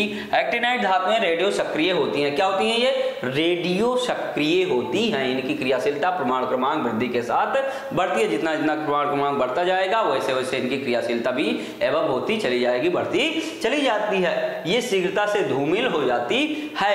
केवल थोरियम की अवस्था में रच्छी परत बन जाता है। सांद्र HCl इन धातुओं के साथ शीघ्रता से क्रिया करता है, परंतु सांद्र HNO3 थोरियम, यूरेनियम और Pu को निष्क्रिय कर देता है। क्या करता है, शीघ्रता से क्रिया कर लेता है। HCl क्रिया करता है लेकिन HNO3 क्रिया जल्दी नहीं करता है। ठीक, चलिए आगे देखते हैं नेक्स्ट। एक्टिनाइड के उपयोग को देखते हैं। क्या है एक्टिनाइड के उपयोग, यूरेनियम का उपयोग नाभिकीय ईंधन के रूप में परमाणुवीय रिएक्टरों में किया जाता है। कहाँ किया जाता है, परमाणुवीय रिएक्टर, जो परमाणुवीय रिएक्टर परमाणु भट्टी वगैरह में बनाया जाता है, ठीक है, जो अनुसंधान होते हैं वहां इसका इस्तेमाल किया जाता है। ठीक, यूरेनियम का उपयोग कांच उद्योग, वस्त्र उद्योग, श्रेणी में सिरेमिक उद्योग, औषधियों में भी किया जाता है। यूरेनियम का उपयोग औषधियों में भी किया जाता है। वस्त्र उद्योग में ज्यादा होता है, कांच उद्योग में भी बहुत ज्यादा होता है। प्लूटोनियम Pu, ठीक, प्लूटोनियम का मतलब Pu, प्लूटोनियम का उपयोग नाभिकीय ईंधन के रूप में नाभिकीय रिएक्टरों में तथा परमाणु हथियार में होता है।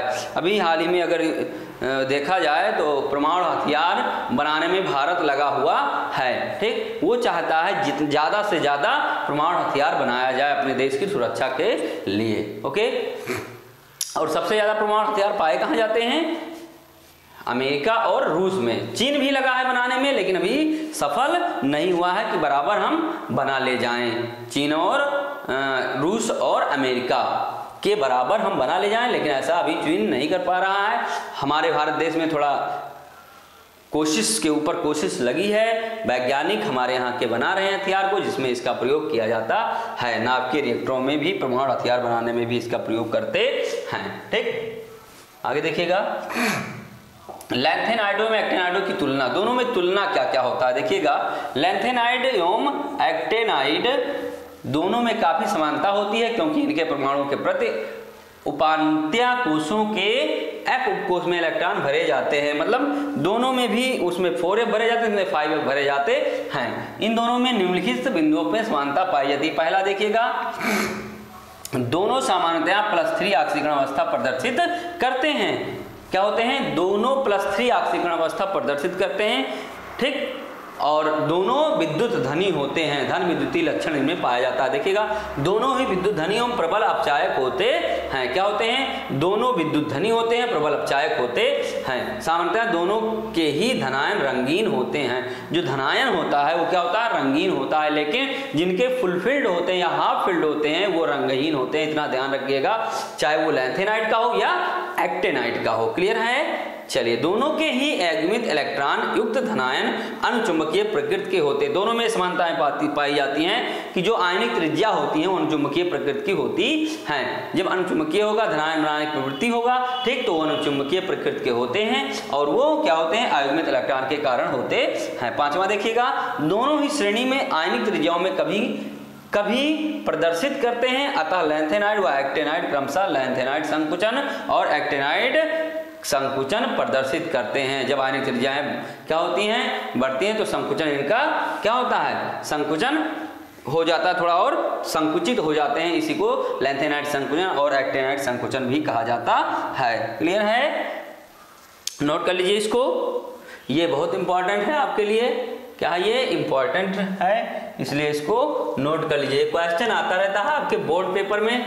और हाँ, जो स्टूडेंट्स बोर्ड पेपर में बैठ रहे हैं, ठीक है, इस ईयर 2023 में बोर्ड पेपर देना चाहते हैं, ठीक, वो इन क्वेश्चनों को जो यहाँ बताया जाता है कि अच्छा है, वीआईपी है या आने की संभावना है, आप उस पर अधिक से अधिक फोकस करेंगे ताकि आपका जो मार्क है वो कम ना हो, क्योंकि आने वाले समय में टैलेंट के साथ साथ मार्क भी देखा जाएगा। ये नहीं होगा परसेंटेज पर सारा कार्य होगा, ये भी नहीं होगा कि टैलेंट पर सारा कार्य होता है, ठीक। कुछ ऐसे फॉर्म आते हैं, कुछ ऐसे जॉब होते हैं जिसमें परसेंटेज की आवश्यकता होती है। अभी हाल ही में जो 2020 में भर्ती हुई है टीचर की, ठीक, उसमें क्या हुआ है, परसेंटेज जो एकेडमिक आपका है, academic high school inter graduation भी लिया जाता है, ठीक। तो जो बच्चे परसेंटेज में हायर थे उनका पहले हो जाएगा और जो कम है उनका बाद में होगा, या फिर अगर वैकेंसी रहेगी तो ही हो पाएगा। इसलिए इस बात को ध्यान रखिएगा कि आपको टैलेंट के साथ साथ हमें मार्कशीट में नंबर भी अधिक अचीव करने हैं। इसलिए आपको पढ़ाई में बहुत ज्यादा मन लगा के पढ़ना है। ओके स्टूडेंट्स, चलिए आगे देखते हैं। नेक्स्ट अपना टॉपिक हम देखते हैं दोनों में अंतर क्या है, लैंथेनाइड और एक्टिनाइड श्रेणी में अंतर क्या है। ये +3 ऑक्सीकरण अवस्था के अतिरिक्त +2 और +4 ऑक्सीकरण अवस्था व्यक्त करते हैं, लेकिन ये क्या है, ये +3 ऑक्सीकरण अवस्था तो व्यक्त ही करते हैं, उसके अलावा भी +4, +5 एंड +6, +7 भी ऑक्सीकरण अवस्था प्रदर्शित करते हैं। क्या प्रदर्शित करते हैं? +7 भी ऑक्सीकरण अवस्था प्रदर्शित करते हैं। इनमें केवल प्रोमीथियम रेडियो सक्रिय तत्व है। केवल लैंथेनाइड में क्या है, प्रोमीथियम ही एक ऐसा तत्व है जो रेडियो सक्रिय तत्व है या रेडियो एक्टिव तत्व है, ठीक। ये सभी रेडियो एक्टिव तत्व हैं, इसलिए इन्हें क्या कहा जाता है, ट्रांस यूरेनियम एलिमेंट कहा जाता है। इन्हें क्या कहा जाता है, एक्टिनाइडों को ट्रांस यूरेनियम एलिमेंट्स कहा जाता है, क्योंकि 2-3 तत्वों को छोड़कर और सभी क्या है, मानव निर्मित तत्व होते हैं, ठीक। इनकी जटिल यौगिकों बनाने की प्रवृत्ति बहुत कम होती है। जो हमारे थर्ड को देखिएगा, जो हमारे लैंथेनाइड श्रेणी के तत्व हैं उनकी जो जटिल यौगिक कॉम्प्लेक्स कंपाउंड बनाने की क्षमता थोड़ा कम होता है, लेकिन इनकी क्षमता क्या होती है, बहुत अधिक होती है। किसकी?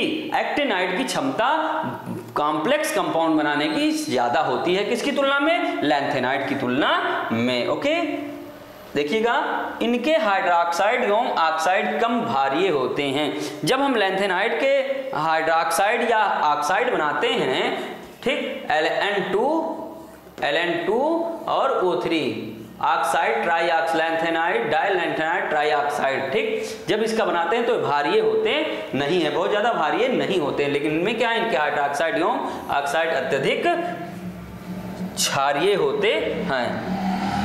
ये देखिए यहाँ मिस्टेक दिया, यहाँ क्षारीय होना चाहिए, भारी हम भी बोल रहे हैं, ये क्षारीय होगा, भारी नहीं, ये क्षार दिखाते हैं ना।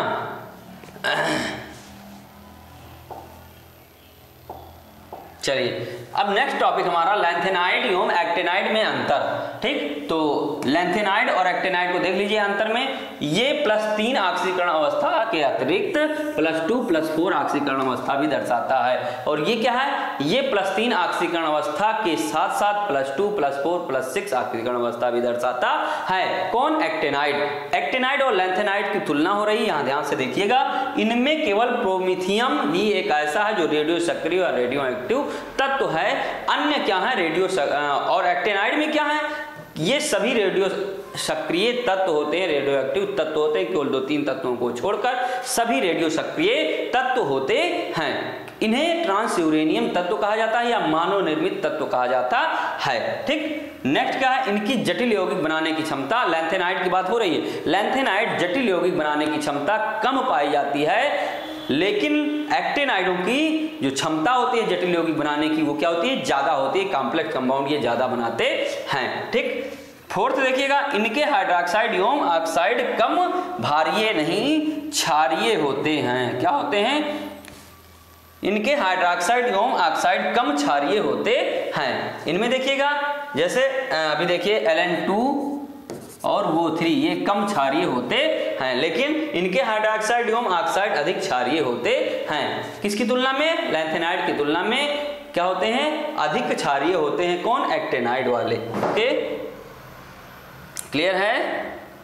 चलिए नोट कर लीजिए, इसको एक बार नोट करिए, ये भी आपके लिए इंपॉर्टेंट ही है, इसलिए इसको नोट कर लीजिए। चलिए नेक्स्ट देखते हैं। नेक्स्ट है 5वां नंबर। 5वां क्या है, इनके चुंबकीय गुणों को समझना आसान है लेकिन इनके चुंबकीय गुणों को समझना कठिन है। थोड़ा ये क्या है, जो हमारा लैंथेनाइड है, ठीक, लैंथेनाइड और ये एक्टिनाइड। ओके, तो इनके चुंबकीय गुणों को समझना थोड़ा आसान होता है लेकिन इनको समझना थोड़ा मुश्किल होता है, आता है, लेकिन इसकी अपेक्षा, दोनों में तुलना हो रही है लेकिन इसकी अपेक्षा कोई आजकल कोई चीज मुश्किल नहीं है इंसान के लिए। ठीक है, चलिए नेक्स्ट।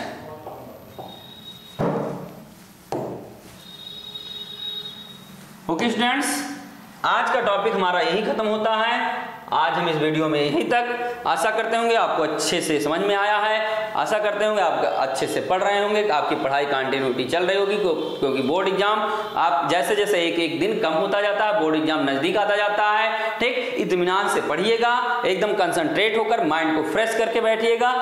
जब भी आप बैठिए कॉपी पेन लेकर बैठिए, जो वर्ड आपको समझ में ना आए कॉपी में लिख लिया करिए, दोबारा 2-3 बार वीडियो को पोस्ट करके देखिए और समझिएगा। ओके स्टूडेंट, वीडियो को लाइक और शेयर कर देना। जो स्टूडेंट चैनल पर नए हैं, चैनल से नए जुड़े हैं, नए नए नोटिफिकेशन, नए नए वीडियो को पाने के लिए चैनल को सब्सक्राइब कर लेंगे। Okay students,